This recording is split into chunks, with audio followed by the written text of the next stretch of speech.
Okay, everybody. I'm very pleased to introduce our next speaker. He is the CEO of Hogan Assessment Systems.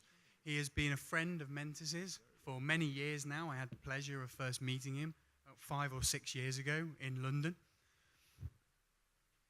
Tomas is an international authority in psychological profiling, consumer analytics, and talent management.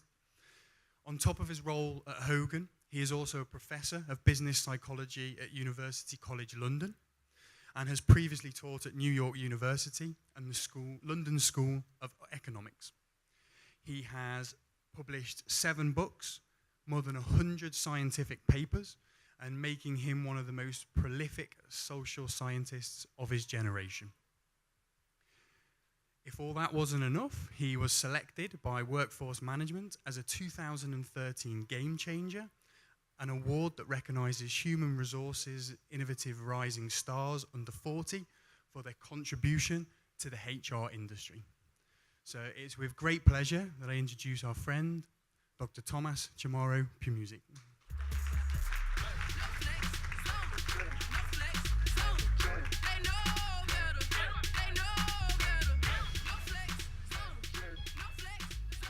That's a clue for the dance, but I'm not going to do that. Well, good morning, everyone, and thank you for being here with us today. Thank you, Richard, for organizing this, to you and your wonderful team at Mentis. While they're preparing my deck, I should just say a few words about our relationship, and we're very privileged and lucky at Hogan Assessments to have you as a truly global distributor, and we're also so happy that you are here in the Kingdom of Thailand, because this has been an uncharted territory for us for so long. So thank you for your great work and for being such a great Hogan ambassador wherever you are, but we hope you stay here for a long time. And personally, I'm also delighted to keep bumping into you and to continue our work relationship. People in the audience won't know this, but since the topic or one of the themes of today's event is potential and talent, I should tell you that Richard was one of the few people who believed in my potential when nobody else thought I had any. And I had just arrived from Argentina to the UK, and I thought my only career prospects are either to become a tango dancer or a football player, but I wasn't talented enough for that. And when Richard was just starting, this is a true story, right? He offered me a job, which in the end I didn't take. And I would say it was the beginning of a beautiful friendship. But also our professional relationship continued to develop. And we're very, very happy. And I'm personally delighted that we keep on working together. So I'd like to take 40 minutes or so of this morning slot today to talk a little bit about the science of leadership. We at Hogan have been very focused on applying or deploying scientifically defensible, data-driven tools to provide a very comprehensive and accurate profile of a leader. And leadership is very important because in the War for Talent, which has been launched about 20 years ago by McKinsey, leadership is the field or the area, the realm where the war for talent is fought with most intensity, for the simple reason that it's very, very hard to have a substantial impact on an organization if you're an individual contributor. Whereas the more senior you are, the more people, teams, or units you're responsible for, the more exponential your effects will be on the organization. And so I titled my presentation "The Science of Leadership," and what I'm going to try to do in this 40 minutes or so is to kind of dispel or challenge some of the myths, the urban legends that are commonly disseminated on leadership, or what we would today refer to as fake news. You know, it's been such a popular and growing theme in the media, usually applied more to kind of politics and how spin doctors or political kind of campaigners try to influence attitudes, but this applies to a large extent also to the world of HR. And what I'm going to try to do, instead of focusing on those fake news, I'm going to give you some lazy facts about leadership. And why lazy? Because the science of leadership is very complex. And if we had to even spend some time going over some of the findings typically asked on questions that are typically asked on leadership. Are leaders born or made? Can leaders develop? How do you define or measure leadership? It would take us too long. So I'm going to keep things superficial, sort of tapas style, and jump from one point to another. So a lot of what I'm going to present today is covered in my latest book. It's called The Talent Illusion. Actually, one of the reviewers, this was a journalist that reviews my book in India for an Indian newspaper, said, it's a good book and I agree with most of it, but I said, reading through the book in one go, it's tiring. And if you're lazy, I would suggest you just go through the last chapter. So I thought this is really helpful because actually, first of all, clearly we're living in an attention-deprived area. I mean, 15 minutes today is probably like 2 weeks, 10 years ago in terms of time. People are bombarded with information, with facts. And actually, even when I wrote this book, there was so much to cover. It was good for me to be reminded that the important part is in the last few pages. Laziness can be behavioral, but it can also be intellectual or cognitive. And actually, most of the discussions around fake news miss a very important point, that it isn't the responsibility or the fault of those who are fabricating facts and trying to manipulate or influence public opinion that is at the center of it. But really, the fundamental cause of this is that, from an intellectual or cognitive point of view, we are quite lazy. We need to be lazy. We cannot afford to spend a lot of attention, devote a lot of focus or attention to most things, because economizing in most areas helps us focus on the bit that actually matters. So when people talk, for example, about the filter bubble, how we spend most of our time consuming news on social media that confirm what we believe in the first place, this isn't the fault of Facebook, Twitter, or the Russian government backing these sites. They're just catering to our needs, which is we just need snapshots of information. And actually, we choose to expose ourselves to information that isn't conflicting and it doesn't generate dissonance, so that we can move ahead or move on with our kind of important activities. So this applies to the study of leadership or the practice of leadership as well. So I have here a fairly arbitrary kind of curated collection or compilation of things that you hear practitioners in HR and talent and also business leaders say about management and leadership. Cliched urban legends that have very little scientific substance underlying it, like managers do things right, leaders do the right thing. What does it even mean? How are these two different? And what are you referring to exactly? In our VUCA world, we need very different digital leaders. I mean, I don't understand what a digital leader is. You either have humans or non-humans, and humans using computers, but is it really the case that everything that has mattered in leadership for thousands of years suddenly isn't that important? Everybody can be a great leader, I guess, in their own way, which is like saying, well, your way isn't very effective or won't work in most places and so forth. So these are really fake news on leadership, and they're important because how you interpret things, reality, and how you see a problem will influence the decisions that you make. And in the space of HR or talent, that means appointing people who might not be very suitable for leading organizations. So instead, I think we need to focus on some facts, and these are all the special effects you will see. I'll go again because it took me a while to come up with this. Yeah, there you go. Impressive. So instead, here are some of the things that we ought to consider to kind of upgrade our views of leadership. So I'm going to talk a little bit about these less intuitive and less widely discussed science-based generalizations that we can make about leadership and spend a little bit of time on each, and then there'll be some time for questions from you.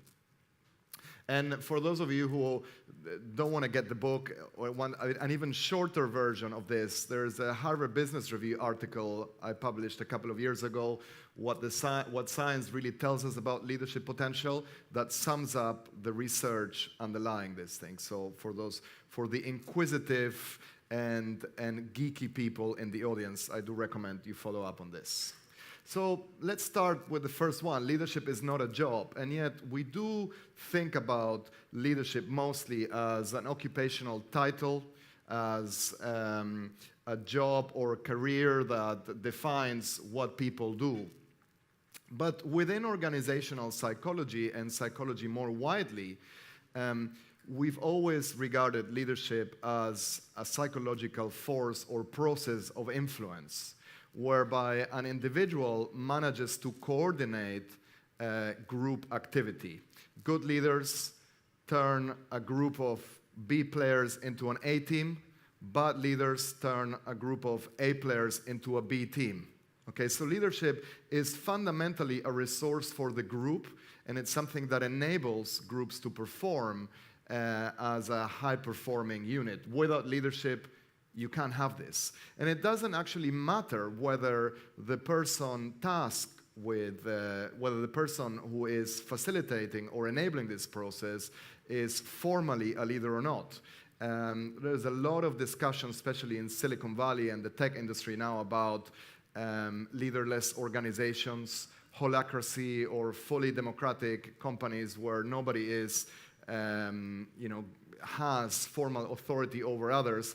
And the reason why that sometimes works is because some people will still step into this role and provide a sense of direction, purpose, meaning, and coordinate human activity. It follows at the same time that many of the people who occupy formal positions of leadership don't have much talent to influence group behavior and create a high-performing unit. It's been the same for 20,000 years. You know, I loved the Richard presentation on the future and where we're going. And there is a great quote by William Gibson I always use, which is, "The future is already here, just not normally distributed." You know, you only have to look to certain trends in the present to know what might become the new norm in a few years' time. So most predictions about the future are inevitably based on the present. We don't have data on the future. You know, there is no time machine to go there and see what's going on.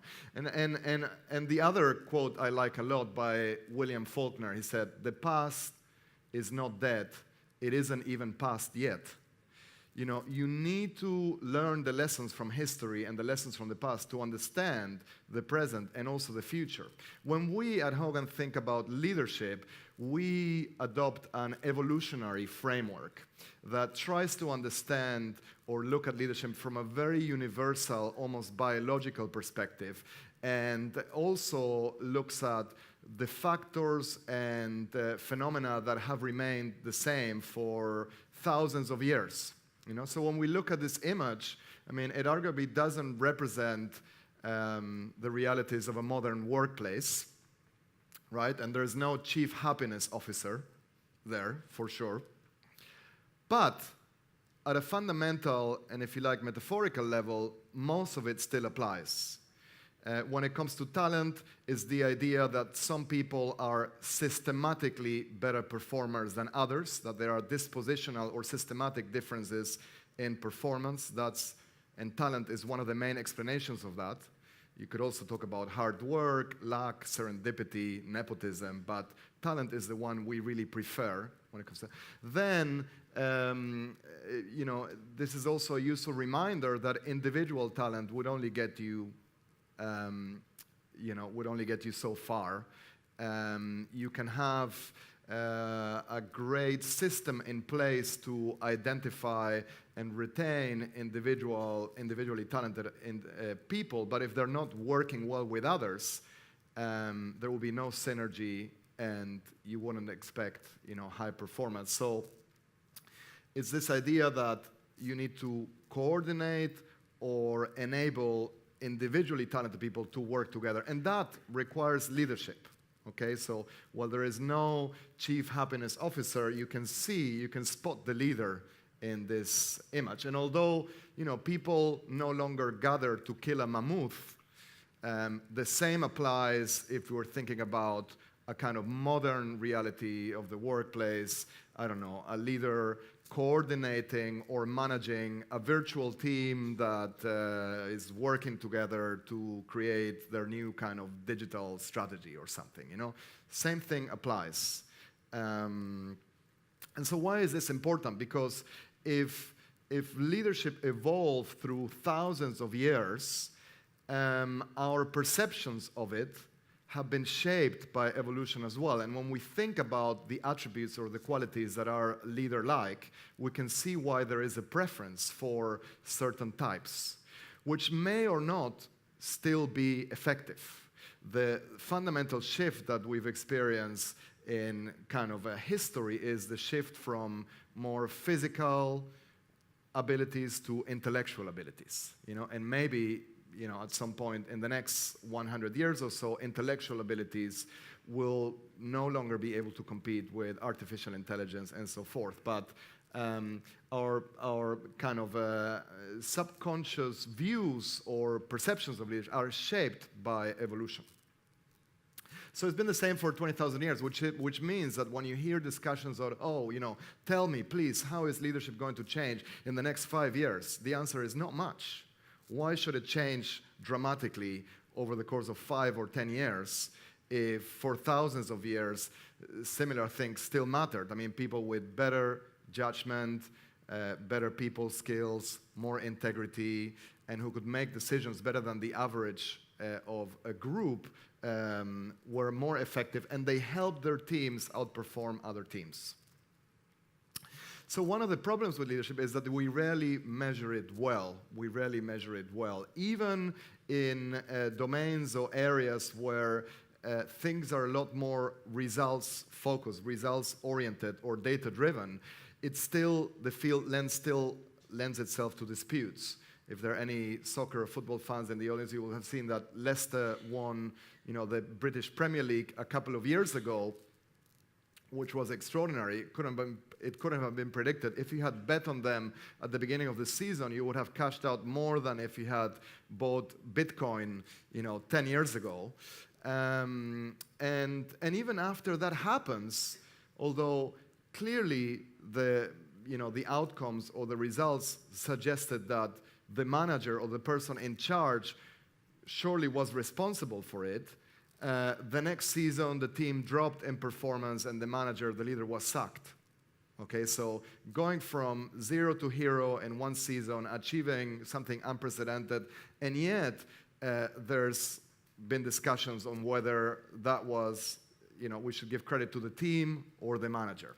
So if this happens in highly analytical, data-driven, and rule-bound settings like professional sports or athleticism, imagine how hard it is in your average organization when people are not really able to collect mostly objective data on individual performance, especially leaders' performance.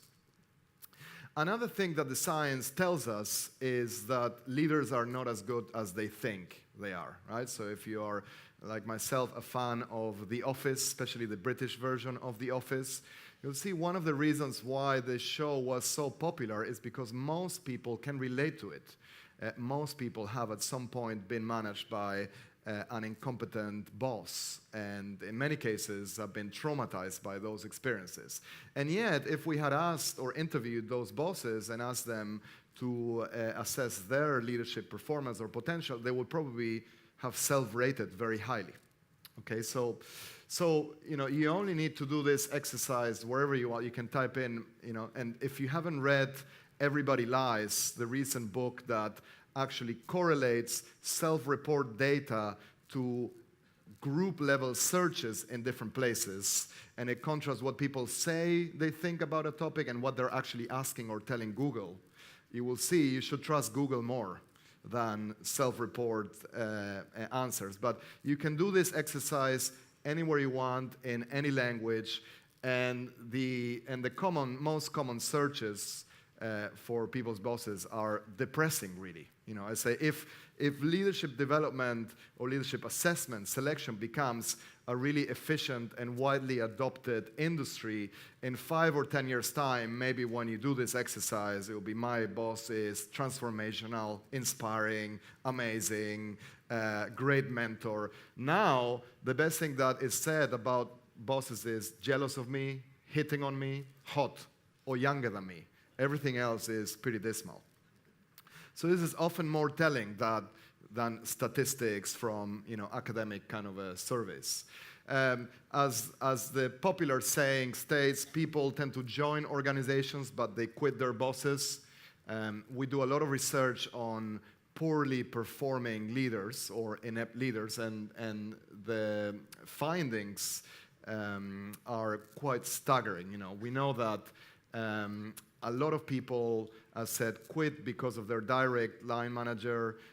Direct line managers or supervisors are a major source of engagement, disengagement, and things like the fact that most people would rather take a pay cut if you could change their bosses or managers than remain, earning more with their current boss. Disengagement levels are widespread. There are very few people who are lucky to be in a job that is inspiring, motivating. We know that there are certain personality characteristics that predict whether managers will disengage their employees. So here are 3 major scales from the Hogan Developmental Survey or the Hogan Dark Side Survey. The more excitable or volatile you are, the more reserved or non-communicative you are, and the more leisurely or passive-aggressive you are, the more you will disengage your team. And if your teams are disengaged, they'll perform worse as a function or as a consequence of that.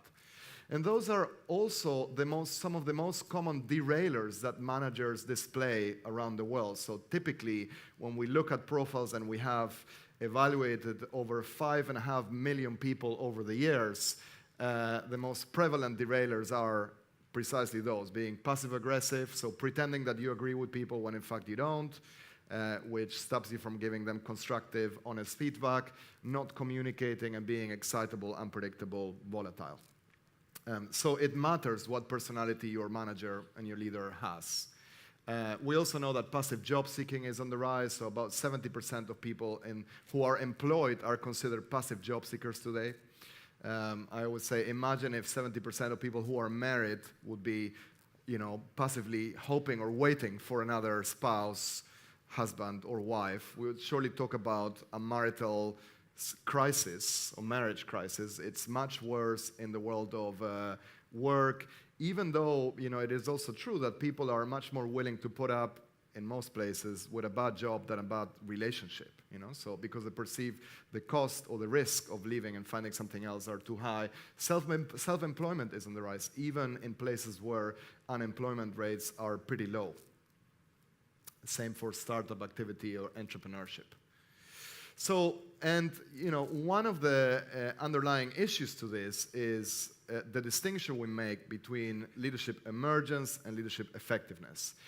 In a normal or rational or perfect world, there will be a high correlation between the factors or the attributes that help people rise to leadership positions and those that help individuals do well or perform well as a leader by building and maintaining high-performing teams. In the real world, the two are only loosely related, which means that sometimes people are capable of both, sometimes people have one but not the other, and sometimes people have neither. Okay, so there are people who don't emerge and they shouldn't emerge. There are people who emerge and they're effective, but mostly people are in the other two camps. So you have people who emerge without having talent for leadership, and people who truly have talent but don't emerge. Okay, so the science underlying this is pretty compelling. This is one of the most seminal meta-analysis, so a big review of hundreds of studies published in this area by my colleague Tim Judge. and I'll give you just the highlights. Here are the elements or the competencies, the qualities that usually make leaders effective, so that enable them to inspire, engage, and drive high performance in a team. They're humble, they have empathy, they're politically correct, they're selfless, they have EQ, warmth, they are pro-social in their orientation, they're considerate, and actually somewhat vulnerable. So they look a lot like Angela Merkel. And emergence is facilitated or enabled by arrogance, bluntness, selfishness, overconfidence, narcissism, self-centeredness, aggressiveness, tough-mindedness, antisocial. Especially in males, not so much in females. So there are, and that looks a lot like the leader of the free world or the president of the United States, okay? And you know, here is the problem. You have to emerge in order to be effective. If I'm going into an organization and my client is the individual manager or employee and I have to help them emerge as a leader, probably teaching them some of this or coaching some of these louder, blunt, overconfident behaviors will help their individual career. The problem is that a lot of the people who naturally show that don't suddenly become the opposite once they are in charge. You know, so what organizations need to do is to kind of stop these individuals, the ones that have this but lack this, from rising to leadership positions, and help those that show that but not this emerge as leaders. So it's a really interesting kind of paradox or duality that we need to work with. Another question that we're asked a lot and where we see a gap between what the science says and what people actually believe is whether leaders are born or made. And I said, you know, always trust Google more than what people tell you. Well, sometimes Google is not very helpful. So, for example, here, you know, we're kind of sitting on the fence or don't know what actually is the reality. Leadership is a talent that cannot be learned. Leadership is a skill that can be learned. And then I love this, report inappropriate predictions. Well, either everything is inappropriate or some of it is kind of bound to be correct, some incorrect. So what does the science actually tell us of this? Well, if you try to simplify or digest studies that have followed up people from infant years or even before they were born up to their adulthood, the conclusion is that leaders are 30% born and 60% made. 10% is error variance, so we can't quantify that, okay? So it's not for the smart people in the audience that figured out, hold on, it doesn't add up yet, because 10% is kind of error variance measurement. So, you know, the problem is that we haven't quite figured out how to really influence that 60%. We know a lot more about the 30% than the 60%. But, you know, to put this into perspective, leadership is more coachable and more developable than personality, than IQ, than facial attractiveness, than weight or height. I always use weight or height as a useful kind of comparison. The heritability of adult weight is 0.85, which means roughly that for 85% of people at the age of 40 or 50, 85% will have the same or similar weight to their same-sex parent at that age. So a lot, right? And yet we know that you can change your weight. You can exercise more, less, eat more, less, you know, cut the carbs, etc. But at the same time, most people don't do it. So it's interesting because it shows that things can be predictive without it being deterministic. Most people have the power to change, but they also feel too lazy to do so, you know, which is why, you know, the analogy of you shouldn't teach a fish to climb a tree matches or mirrors the scientific evidence. So, and as a consequence of that, you know, I think it's important to understand that prediction trumps development. Prediction eclipses development. You will be better able to predict what leaders will do based on their personality profile than taking somebody with whatever disposition, whatever predisposition, and trying to shape their behavior. I won't go into over this model into too much detail, but all it tells us is that, you know, there are certain leader characteristics on the left We at Hogan focus a lot on what we call psychological capital, so we assess the bright side, the dark side, and the inside of people's values and their judgment. And that can predict quite accurately all these different metrics of business unit performance. In fact, even when you don't have perfect or precise measures of the leader's personality, you can predict those outcomes remarkably well. A few colleagues at the University of Chicago who are economists recently published a number of really interesting studies where they transcribed conversations from board of directors meetings, and they transcribed what CEOs from 250 different companies said during those meetings and coded those transcripts in terms of personality. More extroverted, less extroverted, more agreeable, less agreeable. And that data alone, a very imperfect measure of people's personality, accounted for 25% of company performance. 25%. Imagine all the factors that affect a firm's performance, the industry that they're in, macroeconomic circumstances, all the other people that work there, and 25%, a big, big chunk of that, dependent on the personality of the CEOs. If you do this well, the ceiling that you can hope to achieve is about 60% of variability in firm performance. And actually, where we have a lot of room for improvement is in measuring these outcomes better. The more you measure those outcomes, the higher your predictive power is.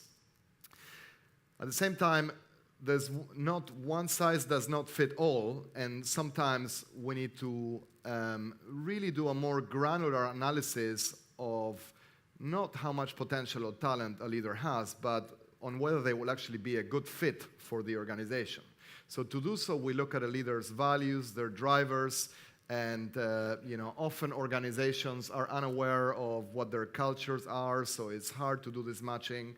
We can help organizations establish that. And at the same time, if you're really hoping to bring in a leader that generates some change, what you should do is not find somebody who fits in perfectly, but somebody who is a moderate misfit in a way, right? So if you bring somebody in who is a perfect fit to the organizational culture, they just perpetuate the status quo. If you bring somebody in that is a moderate fit, they'll be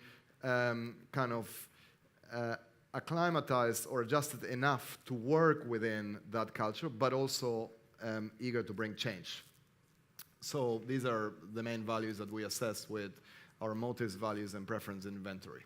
And so, these things won't change. Where we are seeing change is in the methodologies or the technologies that are being used to identify these various signals.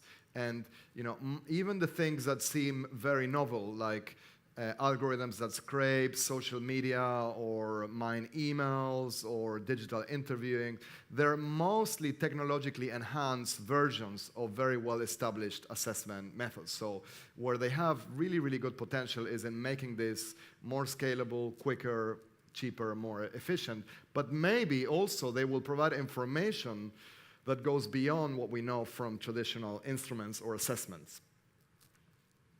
Okay, so most development programs fail. There is, clear data on this. This was a chart published by the Center of Creative Leadership a few years ago. It plotted money spent on the leadership development industry as a function of people's trust in leaders. So spending went up almost exponentially, and with it, people's trust in their leaders. And we're not talking about political leaders here, just company or business leaders, plummeted. So why is that the case? Mostly because these programs don't enhance self-awareness, and because people, especially leaders, are not very self-aware. The way we see self-awareness is mostly about other awareness. Do you know how you impact other people? Do you know what other people think of you? And in an ideal world, we wouldn't need to come in to provide people with feedback. Leaders would be able to collect this feedback from their jobs and from others, but that isn't the case. And what I find very interesting is two things. First, that it seems to be the case that the natural process that is at play here is that, in general, people are not very self-aware. Most people think that they're better at everything that they actually are.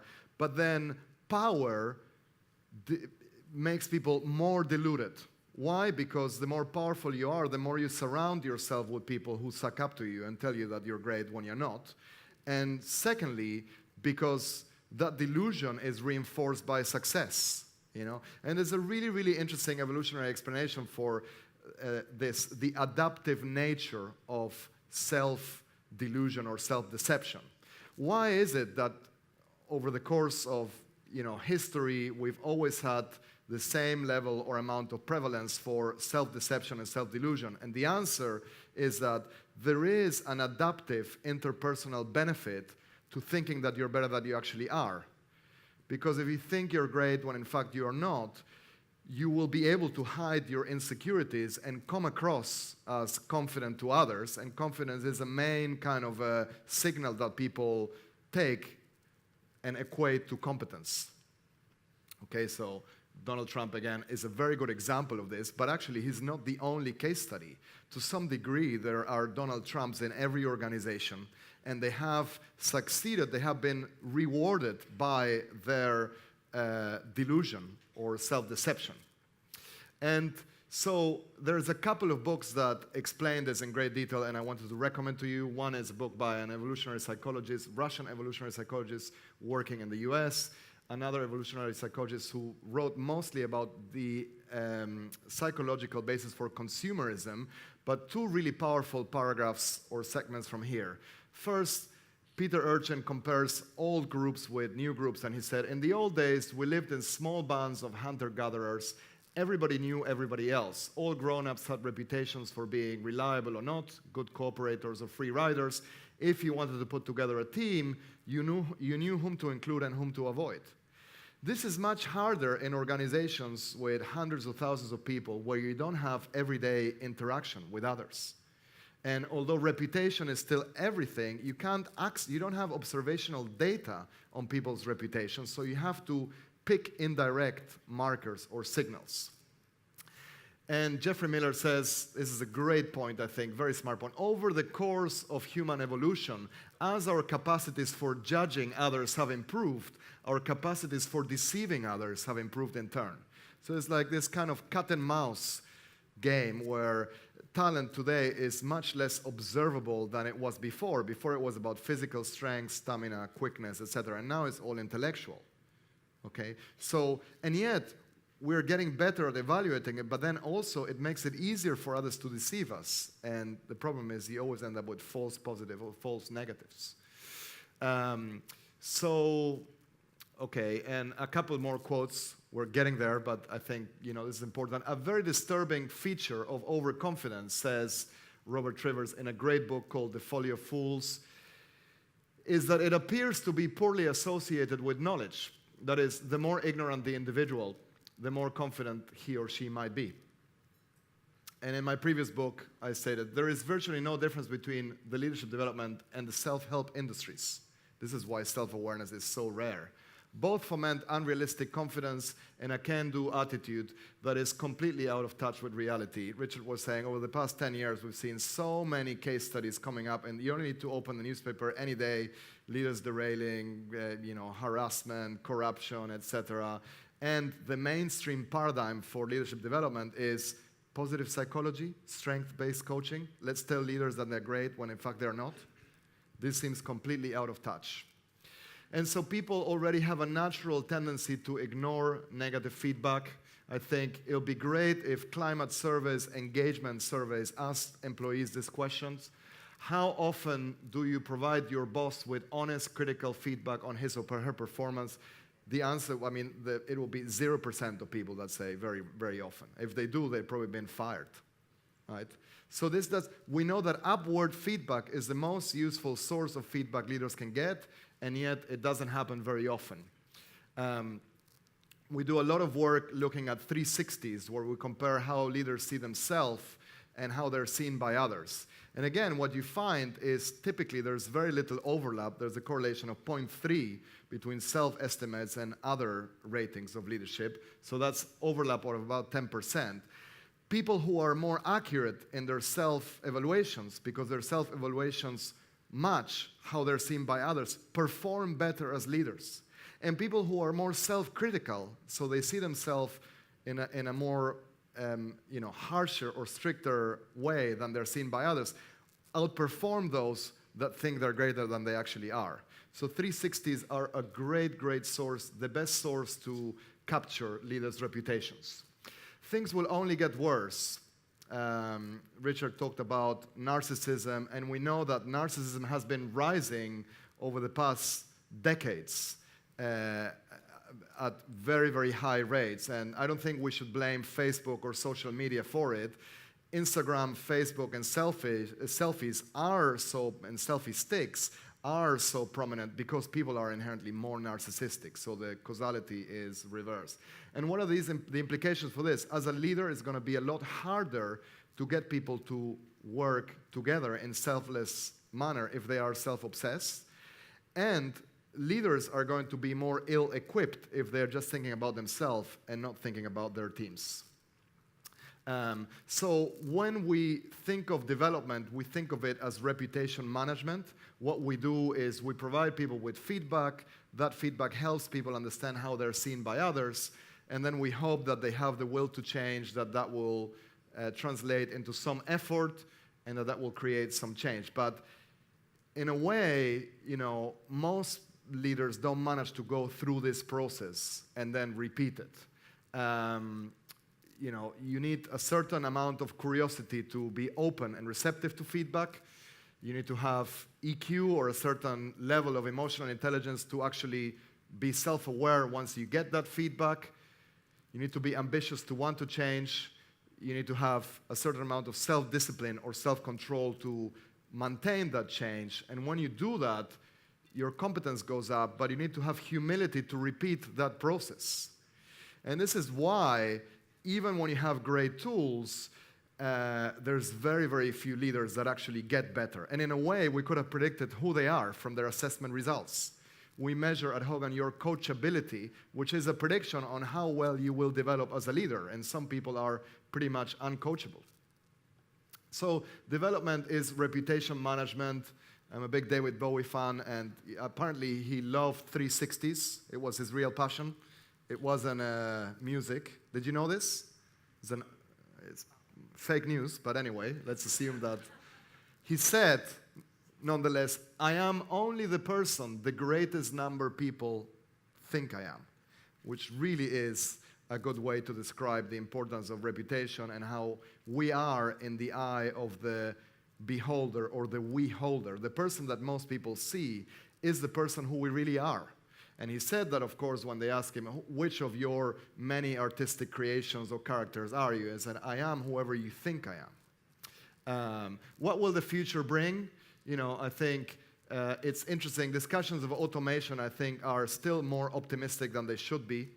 They focus on automation of low-level jobs. But even if you look at leadership jobs, good report published by HBR a couple of years ago, and the point they're making is important. We shouldn't think of different jobs as more or less likely to be automated, but it's what percentage of any job can be automated. Because for a while, we will probably continue having our jobs, even if a great part of our jobs can be done by machines or computers. So even in management and leadership jobs, most of what managers and even senior leaders do are admin, coordination, control tasks that could be done by AI today.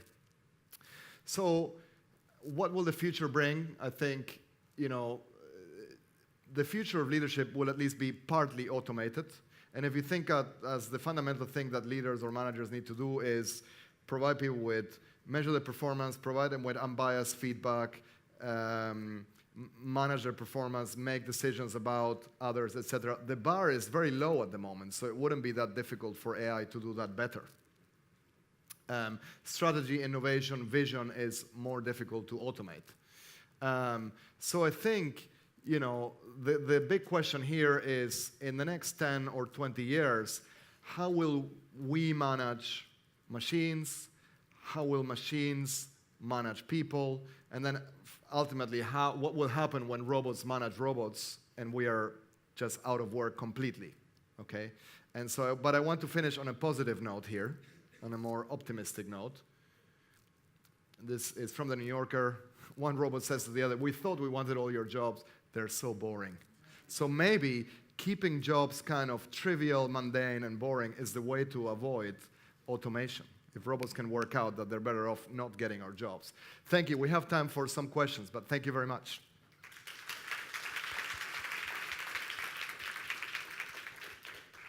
Our managers always never work.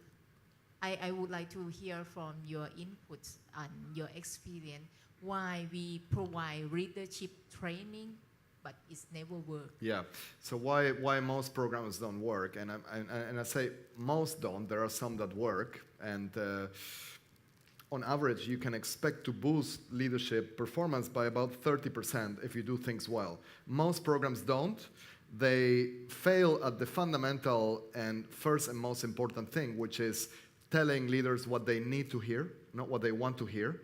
They don't provide them with brutally honest negative feedback that actually closes the gap between their self-perceptions and how others are seen. And as I've shown in my model, if you don't get that right, the rest is irrelevant. Even if you do get that right, you depend on people to have some of the qualities that make them coachable.